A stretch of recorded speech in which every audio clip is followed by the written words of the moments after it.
ಶ್ರೀ ಸ್ವಾಮಿ ಸಮರ್ಥ ಶ್ರೀ ಅಕ್ಕಲ್ಕೋಟ್ ಶ್ರೀ ಸ್ವಾಮಿ ಸಮರ್ಥ ಸೇವಾ ಕನ್ನಡ ಯೂಟ್ಯೂಬ್ ಚಾನಲ್ದಾಗ ಎಲ್ಲರಿಗೂ ಸ್ವಾಗತ. ನಾನು ನಿಮ್ಮ ಪೂಜಾ. ಮೊದಲನೇದಾಗಿ ಎಲ್ಲ ನನ್ನ ಸ್ವಾಮಿ ಕುಟುಂಬದವ್ರಿಗೂ ಶ್ರೀ ಸ್ವಾಮಿ ಸಮರ್ಥ. ಇವತ್ತಿನ ನಿಮ್ಮ ದಿನ ಅತ್ಯಂತ ಆನಂದದಿಂದ ನಮ್ಮ ಸ್ವಾಮಿ ಮಹಾರಾಜರು ನಮ್ಮ ಎಲ್ಲ ಒಳ್ಳೆಯ ಇಚ್ಛೆಗಳನ್ನ ಆದಷ್ಟು ಜಲ್ದಿ ಪೂರ್ಣ ಮಾಡಲಿ ಅನ್ಕೋತ ಇವತ್ತಿನ ಒಂದು ಸ್ವಾಮಿ ಸೇವೆ ವಿಡಿಯೋನ ಆರಂಭ ಮಾಡ್ತಿದ್ದಾನೆ. ನಿನ್ನ ಗುರು ಪೂರ್ಣಿಮಾ ತನಕ ಮಾಡಬೇಕಾಗಿರುವ ಅಂಥ ವಿಶಿಷ್ಟ ಸೇವಾ ಮತ್ತು ಅತ್ಯಂತ ಪರಿಣಾಮಕಾರಿ ಅಥವಾ ನಮ್ಮ ಜೀವನದಾಗಿರುವಂಥ ಕಷ್ಟಗಳನ್ನು ದೂರ ಮಾಡುವಂಥ ಒಂದು ಸೇವೆಯನ್ನು ನಿಮ್ಮ ಜೊತೆ ಶೇರ್ ಮಾಡ್ಕೊಂಡೇನೆ. ಆದರೆ ಕೆಲವೊಂದು ಮನ್ಯಾಗ ಯಾವ ರೀತಿ ಐತೆ ಅಂದರೆ ನಾನ್ ವೆಜ್ ಊಟ ಮಾಡೋದಾಗಲಿ ಅಥವಾ ತಮ್ಮ ಕೆಲಸದ ಇತರದಿಂದ ಈ ಒಂದು ಸೇವೆಗಳನ್ನ ಮಾಡೋಕ್ಕಾಗಲ್ಲ. ಅಂಥವ್ರಿಗೆ ಇವತ್ತು ಒಂದು ಸರಳ ಉಪಾಯವನ್ನು ಅಥವಾ ಸರಳ ಸೇವೆಯನ್ನು ಇವತ್ತು ನಾನು ನಿಮ್ಮ ಜೊತೆ ಶೇರ್ ಮಾಡ್ಕೋಬೋದನ್ನು. ವಿಡಿಯೋನ ಕೊನೆ ತನಕ ನೋಡಿರಿ ಮತ್ತು ಸ್ವಾಮಿ ಸೇವೆಯನ್ನು ಹೆಚ್ಚಿನ ಪ್ರಮಾಣದಾಗ ಪ್ರಸಾರ ಮಾಡಿ. ಈ ಸ್ವಾಮಿ ಸೇವೆ ಅಂದ ಕೂಡಲೇ ಒಂದು ಪ್ರಶ್ನೆ ಪ್ರತಿಯೊಬ್ಬರು ತಲೆಯಾಗ ಕಾಡ್ತಿರ್ತೈತೆ ಅಥವಾ ಪ್ರತಿಯೊಬ್ಬರಿಗೂ ಸ್ವಾಮಿ ಸೇವೆ ನಿಯಮಗಳು ಭಾಳ ಕಠಿಣ ಇದಾವೆ ಅಥವಾ ಸ್ವಾಮಿ ಮಹಾರಾಜರ ಅಧಿಷ್ಠಾನವನ್ನು ನಾವು ನಮ್ಮ ಮನ್ಯಾಗ ಸ್ವಾಮಿ ಮಹಾರಾಜರ ಮೂರ್ತಿ ಆಗಲಿ ಫೋಟೋವನ್ನು ಅಧಿಷ್ಠಾನ ಮಾಡಿ ಅಂದ್ರೆ ನಾವು ನಿಯಮಗಳನ್ನ ಪಾಲನೆ ಮಾಡಬೇಕು ಅನ್ನೋದಿರ್ತೈತಿ. ನೋಡಿರಿ, ಸ್ವಾಮಿ ಮಹಾರಾಜರು ಯಾವಾಗ ನಾವು ಸಂಪೂರ್ಣವಾಗಿ ಶರಣ ಹೋಗ್ತಲ್ಲ ಅವಾಗ ಸ್ವಾಮಿ ಮಹಾರಾಜರ ನಮಗೆ ತಿಳಿದಂಗೆ ನಮ್ಮಲ್ಲಿರುವ ಕೆಟ್ಟ ಗುಣಗಳನ್ನ ಅಥವಾ ನಮಗಿಲ್ಲಿರುವ ಕೆಲವೊಂದು ಕೆಟ್ಟ ವಿಚಾರಗಳು ದೂರ ಮಾಡೇ ಮಾಡ್ತಾರೆ. ನಮ್ಮ ಮಾಡುವಂಥ ಕೆಲಸ ಏನೋ ಜಸ್ಟ್ ಸ್ವಾಮಿ ಮಹಾರಾಜರ ಮೇಲೆ ವಿಶ್ವಾಸ ಇಟ್ಟ ಅವ್ರ ಸೇವೆಯನ್ನು ಅಷ್ಟೇ ದೃಢವಾಗಿ ದೃಢ ಭಕ್ತಿಯಿಂದ ನಾವು ಅವ್ರ ಸೇವೆಯನ್ನು ಮಾಡೋದಿರ್ತೈತಿ. ಹಾಗಾಗಿ ನಾನ್ ವೆಜ್ ಅನ್ನೋದು ಒಂದು ದೊಡ್ಡ ಸಮಸ್ಯೆ ಅಂತ ತಿಳ್ಕೊಂಡು ಅನೇಕ ಜನರ ಸ್ವಾಮಿ ಸೇವೆಯಿಂದ ದೂರ ಹೋಗ್ಲಿಕ್ಕಿದೆ. ಈ ಒಂದು ಸಣ್ಣ ಸಮಸ್ಯೆ ಇಟ್ಕೊಂಡು ನಾವು ಸ್ವಾಮಿ ಅಥವಾ ಈ ಒಂದು ಸಣ್ಣ ನೆಪ ಇಟ್ಕೊಂಡು ನೀವು ಸ್ವಾಮಿ ಸೇವೆಯಿಂದ ಯಾಕೆ ದೂರ ಹೋಗ್ತೀರಿ? ನಿಮಗೆ ಎಷ್ಟು ಆದೈತೆ ಅಷ್ಟೇ ಸ್ವಾಮಿ ಸೇವೆಯನ್ನು ಮಾಡಿರಿ, ಸ್ವಾಮಿ ಸೇವೆಯನ್ನು ಪ್ರಸಾರ ಮಾಡಿರಿ.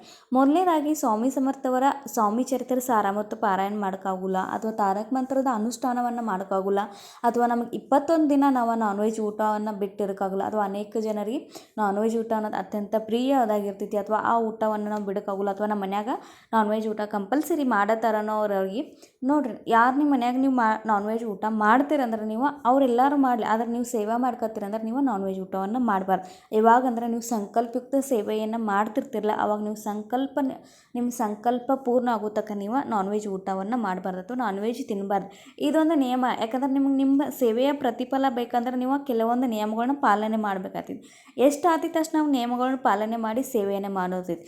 ಎಲ್ಲ ಸ್ವಾಮಿ ನೋಡ್ಕೋತಾರೋ ಎಲ್ಲ ಸ್ವಾಮಿ ತಿಳ್ಕೊತಾರೆ ಅಂದರೆ ಸ್ವಾಮಿಗೆ ನೋಡಿ ನಮ್ಗೆ ಅದು ಬೇಕು ಅಥವಾ ನಮ್ಗೆ ಇಷ್ಟೆಲ್ಲ ಆಸೆಗಳು ಪೂರ್ಣ ಆಗಬೇಕು, ನಮ್ಮ ಸಮಸ್ಯೆಗೆ ಪರಿಹಾರ ಸಿಗಬೇಕಂದ್ರೆ ಅದ್ರ ಜೊತೆಗೆ ನಾವು ಸೇವೆ ಜೊತೆ ನಾವು ಕೆಲವೊಂದನ್ನು ತ್ಯಾಗ ಮಾಡಬೇಕಾಗ್ತೈತಿ. ಕೆಲವೊಂದು ನಾವು ಸಾತ್ವಿಕ ಆಹಾರವನ್ನು ತೊಗೋದಿರ್ತೈತಿ. ನೋಡಿರಿ, ನಾವು ಸೇವೆ ಮಾಡೋದ್ನಾಗ ನಮ್ಗೆ ಅಥವಾ ನಾವು ಕೆಲವೊಂದು ಆಹಾರಗಳಿಂದ ನಮ್ಗೆ ನಮ್ಮ ವರ್ತನೆದಾಗಲಿ ನಮ್ಮ ವಿಚಾರದಾಗಲಿ ಬದಲಾವಣೆಗಳು ಆಗ್ತಿರ್ತಾವೆ ಅಥವಾ ಹಾಗಾಗಿ ನಾವು ಸೇವೆಯನ್ನು ಮಾಡೋದ್ನಾಗ ಸಾತ್ವಿಕ ಆಹಾರ ತೊಗೋದ್ರಿಂದ ನಮಗೂ ಅಷ್ಟೇ ಒಳ್ಳೆದಿರ್ತೈತಿ. ಹಾಗಾಗಿ ನಾವು ಈ ಸೇವೆಯನ್ನು ಮಾಡೋದ್ನಾಗ 21 ದಿನದ ನಾನ್ ವೆಜ್ ಊಟನ ಬಡೋದಿರ್ತೈತಿ. ಇದೊಂದು ದೊಡ್ಡ ಸಮಸ್ಯೆ ಆಗಿಬಿಟ್ಟಿತ್ತಪ್ಪ ಅಥವಾ 21 ದಿನ ಯಾವ ರೀತಿ ಇರೋದಾ, ಇಷ್ಟು ಸೇವೆ ಮಾಡಿದ್ರೆ ನಮಗೆಲ್ಲ ಆಗ್ತೈತಿ ಅನ್ನೋ ಒಂದು ವಿಶ್ವಾಸ ಕೂಡ ಜಾಸ್ತಿ ಕಡಿಮೆ ಆಗಿಬಿಟ್ಟೈತಿ ಅಥವಾ ಮನಸ್ಸಾಗ ಎಲ್ಲೋ ಒಂದು ಕಡೆ ಡೌಟ್ ಇಟ್ಕೊಂಡು ನಾವು ಸೇವೆಯನ್ನು ಮಾಡ್ತಿರ್ತೇವೆ. ಈ ರೀತಿ ಮಾಡ್ಕೋಬೇಡ್ರಿ. ಯಾವಾಗ ನೀವು ಯಾವುದೇ ಒಂದು ಕೆಲಸವನ್ನು ಯಾವುದೇ ಒಂದು ಸೇವೆಯನ್ನು ಪೂರ್ಣ ವಿಶ್ವಾಸ ಇಟ್ಟು ಮಾಡ್ತಿರಲ್ಲ ಆವಾಗ ಆ ಸೇವೆ ಆಗಲಿ ಅಥವಾ ಆ ಕೆಲಸ ಆಗಲಿ ಅರ್ಧದಷ್ಟು ಆಗಿರ್ತೈತಿ.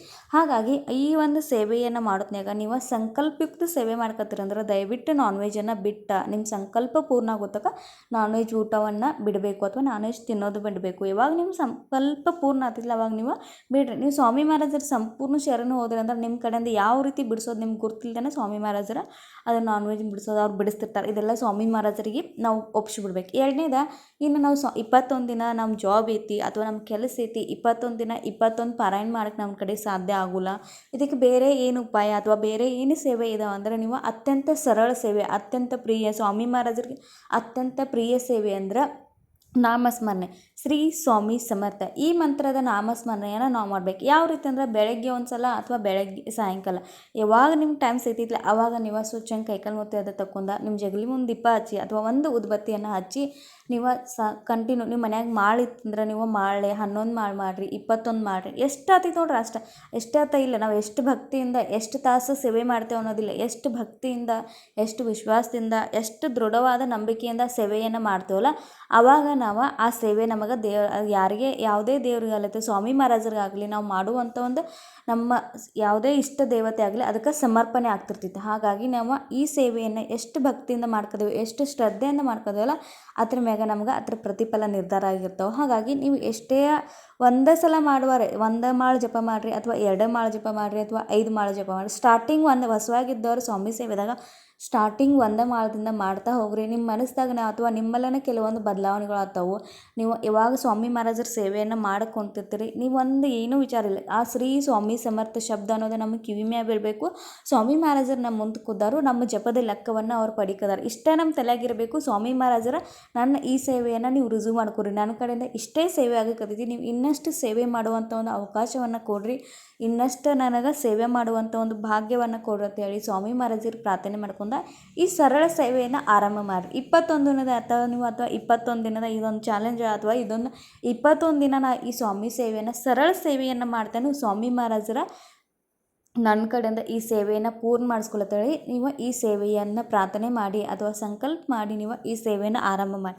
ಖಂಡಿತ ಈ ಸೇವೆಯಿಂದ ನಿಮಗೆ ಎಲ್ಲ ಸಮಸ್ಯೆಗಳು ದೂರ ಆಗ್ತಾವೆ. ಸ್ವಾಮಿ ಮಹಾರಾಜರ ಖಂಡಿತವಾಗಿ ನಿಮಗೆ ನಿಮ್ಮ ಸಮಸ್ಯೆಗೆ ಸಂಕಷ್ಟಗಳಿಗೆ ಪರಿಹಾರ ಅನ್ನೋದು ನೀಡ್ತಾರೆ. ಯಾಕಂದರೆ ಸ್ವಾಮಿ ಮಹಾರಾಜರಿಗೆ ಅತ್ಯಂತ ಪ್ರಿಯವಾದದ್ದು ನಾಮಸ್ಮರಣೆಗೆ ಎಲ್ಲೇ ಮಾಡಬೇಕು, ಅದಕ್ಕೆ ಯಾವುದೇ ರೀತಿ ನಿರ್ಬಂಧನೆಗಳಿಲ್ಲ, ಯಾವುದೇ ರೀತಿ ನಿಯಮಗಳ ಪಾಲನೆ ಇಲ್ಲ.